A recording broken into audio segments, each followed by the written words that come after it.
Believe in the equation of Karma का क्या मतलब होता है, ये आज की इस वीडियो में सीख लेते हैं। Believe in the equation of Karma या कर्म का मतलब होता है कि कर्म की अवधारणा पर भरोसा करना जहाँ कर्मों के परिणाम होते हैं, यानी कि इस बात को मानना कि आप जैसे कर्म करेंगे वैसे फल आपको भोगने पड़ेंगे या आपको आपके कर्मों का फल ज़रूर मिलता है। अगर आप अच्छे कर्म करते हैं तो आपको अच्छा फल मिलता है और बुरे कर्म करते हैं तो बुरा फल मिलता है। तो इस बात को मानने को, या किसी को हम ये कहें कि इस बात को मानो कि कर्म का फल होता है या कर्म जो है वो लौट कर आपके पास ज़रूर आता है, तो उस बात में विश्वास करने के लिए किसी को कहना चाहें तो उसके लिए कहते हैं believe in the equation of Karma, यानी कि कर्म की अवधारणा पर भरोसा करना जहाँ कार्यों के परिणाम होते हैं, यानी कि जो भी आप एक्शन करते हैं उनका जो आपको परिणाम ज़रूर मिलेगा। जैसे कि आप कह सकते हैं he believes in the equation of karma and always try to do good deeds, यानी कि वो कर्मा की अवधारणा में विश्वास रखता है, यानी कि उसका मानना है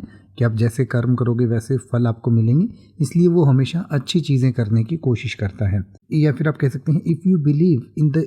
equation of Karma you know that every action has a reaction, यानी कि अगर आप कर्म की इक्वेशन में या कर्म की अवधारणा में विश्वास रखते हैं तो आप ये ज़रूर मानते हैं कि हर एक्शन के एक रिएक्शन होती है, यानी कि जैसा आप करेंगे उसका फल आपको भोगना पड़ेगा। अब आप किसी भी वर्ड का मतलब हिंदी और इंग्लिश में YouTube पर सर्च कर सकते हैं, आपको मेरी वीडियो मिल जाएगी जिसमें आप बिना किसी फालतू बकवास के सीधा उस वर्ड का मतलब समझ पाएंगे। तो ऐसी ही वीडियोस को देखते रहने के लिए चैनल को सब्सक्राइब करें और बेल आइकन को प्रेस करें।